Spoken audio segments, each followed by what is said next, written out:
Good morning, everyone. It's morning here in San Francisco, USA.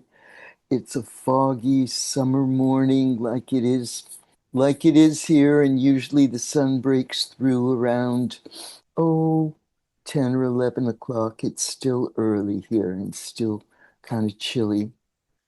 And I, first of all, I wanted to let you know that in the next couple of weeks of our program, All About Nothing, we're going to have something exciting and different, exciting to me, because one of the great things about the Boston Conference is I met some new wonderful people. And so a couple of them are going to be visitors on our show. So I'm not going to tell you more right now, but in the next month or so, we will have some new faces along with mine, and we will have some new content along with mine. So I'm very excited about that. I'm not going to tell you anything now, so you'll just have to show up and find out for yourself. But it promises to be very cool as far as I'm concerned. And I thought today I would do something a little bit different. And it goes back to one wee hour in the morning, not that long ago, where I happened to run into a really lovely program called World Book Club. And World Book Club is where they have an author that they interview on the show, and then people call in from all over the world and ask questions to the author, whether it be about the book or about writing or about all kinds of interesting things.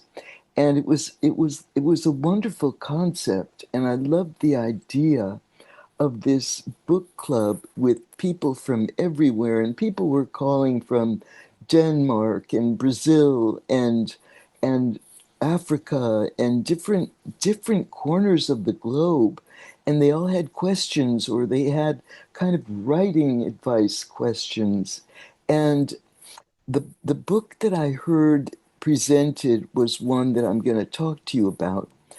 But it really caught my mind how I wished that when I was growing up and I was a lonely, introverted bookworm who didn't really have anyone to talk to, how lovely it would have been to be able to log into a program where there were people like me who had their noses in books when everyone else was out doing things with other people. And so from there, my mind wandered to when I was little, and in the summer, we would, at the end of the school year, the teacher would give us these little booklets with stickers, and we were supposed to count how many books we read over the summer. And the person who read the most books won, or I don't remember how it went, but that was one thing I was always sure to win, because books were my friends, books were my respite. Books were a place where I could go and just be safe and comfortable and protected and transported to other worlds and other places. So I loved to read ever since my sister, God love her, she taught me to read when I was 3. So I already had a nose in my nose in a book from early ages. I needed a place to hide. So I decided to do a program that I would call Summer Reading. So this will be your summer reading recommendations for me, and it's hard to choose, but I'm going to pick from several that I recently read that may be of interest to you. Some of them contain the theme of mother loss, which is a very common concept for so many people, because the loss of the mother is so profoundly painful and tragic and terrifying that many people write about it, even though it might not be overt. And I'm going to start by adding on a little bit. Well, I'm going to start by telling you about the book that I first heard about on the World Book Club. And that was actually an interview with an author I'd never heard of named Meg Rosoff, Rosoff. And you will have all these three books, on your video description emails. So you don't have to remember it, you don't have to write it down. I will send you the titles and a picture of the book. Meg Rosoff is a quite famous author who I had never heard of. She's won Pulitzer Prizes, and this particular book is a young adult book. But it sounded so interesting and so sweet that I ordered it because I thought, oh, that sounds really interesting. And for young people, it might be something I would recommend, but now I would recommend it for many ages. And I'm going to try not to, this is a spoiler alert. I'm going to be careful not to share too much because I highly recommend this book, even if it is a young adult book. And it's written in the first person. All these three books that I'm going to describe are written in the first person, and all are available on audio if you prefer that, which many people do because they don't have the patience to sit and read, but they might, when they're moving around or doing something or driving, like to listen to a book. So all these three are available in audio. This one is called How I Live Now. And it's the story, it's the memoir of a young girl, and at the beginning of the story, she loses her mother. We don't know much about the mother, but we know that the mother loss is tragic, and we know that the father is not much of a father, and he proceeds to marry the sort of iconic evil stepmother, and the evil stepmother is as evil as any stepmother one could imagine. And so the protagonist has a really, hard time living at home. And so her father, partly to get rid of her and partly as, some kind of blessing for her, sends her away to live with cousins in the UK. So it turns out to be both a love story, the love story of how a young girl with early mother loss is sustained by love, but it's also a story about World War II Europe. And she's in the UK during the height of World War II. And I only knew one view of World War II, which was from a Holocaust perspective. And this is more a view, and I knew of it because I knew from reading the autobiography of Keith Richard, of course, that there were lots of bombs and lots of war activity going on in the UK during World War II, but I didn't know much about it.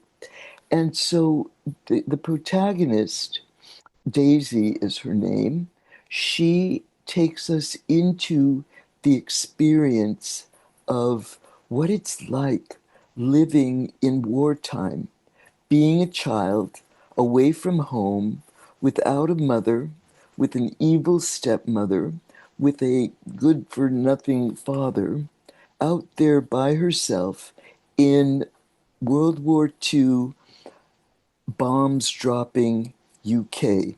And it's a really interesting story because not only is it a survival story, a different kind of survival story from what we're used to hearing in the trauma world, but it also gives a window into what it's like for a child alone in the wilds of war and governments at war with each other. And it certainly reminded me of the stories I've heard and the images I had of when lots and lots of children were walking from war-torn countries in Central America and Latin America and by themselves trying to get to the United States for safety without any adults. Well, this is a story of kids finding their way through wartime in, these unimaginable circumstances and survival. And it's a sweet, beautiful story. So I won't tell you much more than that. It's a story of mother loss. It's a story of love. It's a story of trauma and war and survival and how love can carry us through sometimes. And I'll leave it at that. But anyway, I highly recommend this book. The second one I want to tell you about, I've talked about a little bit with you already, and that is the one that I wrote about in the blog last week, which was Walk Like a Girl. And I told you quite a bit about the trajectory of Prabal Gurung, who is a world-renowned fashion designer born in Nepal, a gay Nepali designer. And what I didn't mention in the blog was some really important things. One of them is that Prabal was a trailblazer. And one of the things that he did that was really pushing the envelope in the high fashion world was that he introduced and he forced the use, or I don't want to say use, but the, what would be a word, featuring of Asian models on the runway.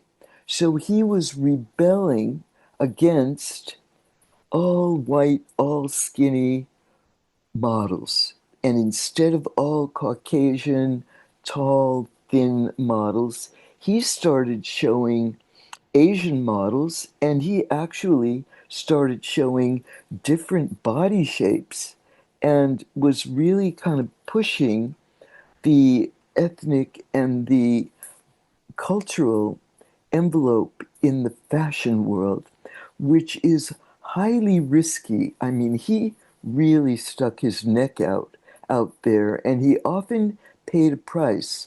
But that's who he was. He was a very gutsy, young, gay Asian man from a small developing country, and a country that nobody, including me, really knew anything about, but there was a lot of prejudice about it. And he pushed it forward and actually made allies in that high fashion world, which is really hard to break into. And living in New York and trying to survive and trying to make it in that world is no small feat. The other thing that I didn't mention in the blog, which I think is really, really important, is that Prabhu had a meteoric rise. That's true. But like everything that we, with great frustration, are dealing with in trauma neglect healing, it was not linear. And there were very exciting, breakthroughs where he was suddenly in the world's eye and he was everybody's favorite and everybody's darling. And then he would have a crash. And some of it had to do with the larger political climate, and some of it had to do with the fickleness of style and fashion and competition and money and what's going on in the fashion world, which is unpredictable and weird. And he had his ups and downs. So here's my point. These things are not linear. He had a meteoric rise, and then he would have these crashes again, like we do, like I did in Boston, where suddenly I'm flattened again. And I think, oh my God, here I am again. I thought I was done with all that. Well, he was broke again after making huge amounts of money, and he had his ups and downs. I imagine now he's found his sort of level ground, if one ever can, in that world. But that world is incredibly ageist. So, and it's like this fad driven world. So, who knows how long he can count on his luck. The other thing that he reminded me of, and this is also so important for us, certainly for me, is that when we have these bad moments or these bad days or these bad spells, these bad weeks or months or even years, I was reminded by Prabal and by my own experience once again that when I reconnect with my purpose, with my sense of purpose, like, why am I doing all this? Oh, yeah, that's why. And when I get back to work and I remember why I'm doing what I'm doing, all this petty stuff that doesn't matter, that belongs to the triggered material, drops away and I get back in focus and I feel better. I feel better. So connecting with my sense of purpose, which connects me with others, which connects me with you and what we believe in and goodness and what keeps me going. It brings me through and back to the part of myself that's who I want to be. That was a really good reminder. The third book that I'm going to recommend to you is one I'm embarrassed to say I had never read. And I'm probably one of the few people, certainly in my generation, certainly in my country, who had never read this. So I thought, I better read this book. So, what is the book? It's called The Autobiography of Malcolm X. Most likely you have read it. I was embarrassed to say, well, I better read it, especially if I'm really committed to what I'm really committed to. And not only is, is it a brilliant piece of writing, but it's also the story about mother loss, how racism and poverty put Malcolm's mother in a mental hospital for 26 years, torn away from her 8 children, and how she was brutalized and beaten by her own husband, who then betrayed her. I'm not going to tell you too much, betrayed her with her own sister, and she was shamefully pale skinned. And you can imagine how it came to pass that she had light skin and straight hair, given that her mother was a slave. But that is not something that he was explicitly told. But it's a heartbreaking trauma story about mother loss and about violence and about racism. And what I found really heartening by all three of these books is the following, and that perhaps was the most important takeaway for me once again. And I say this to myself a lot during these really troubled times. But it was a really good reminder and kind of a refocusing of my lens. And that is the following: this sorry world has been through really bad times before.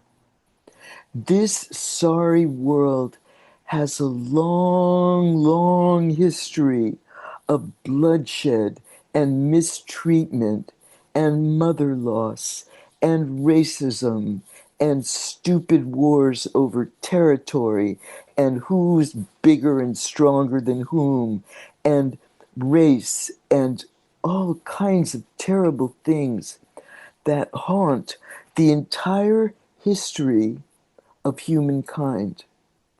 And in these terrible moments that we're in, one can think, oh my God, this is the worst. This is the worst. We're on our way for extinction, like dinosaurs. And it's true that climate change is no joke, and the world political, economic, race, culture situation is truly dire. And it's not linear. It's not linear. And throughout history, we've had ups and downs, like our trauma healing, like our neglect healing. We have to keep going, get with our sense of purpose, get in touch with the part that is who I want to be, what matters really, and go with that. And that's where books are such a blessing, because I can get blinded and these parts of me that are really destructive and that are really God-forsaken and injured and traumatized and neglected and hurt and sad and terrified and truly demoralized and can truly believe nothing matters. But it does. So keep going. Those little things that matter can help us get back to the part of myself that's who I want to be. Whether it's a beautiful gown or a flower or a cheese that I can make or a bread that I can make or whatever it is that you do that makes you who you are, even if it's something that you often devalue and think doesn't matter. It does, and it will get you back to that part of you that will keep you going until things settle down again. So I want to remind you that although you may feel like yours is a story of nothing, nothing is not nothing. Nothing is something, and nothing matters. So have a read. Enjoy your summer. Join us in the next few weeks because we will have some very cool visitors on this program all about nothing. It's all about a lot. So have a good rest of your day. Thank you for joining us for All About Nothing. See you next time. Bye-bye.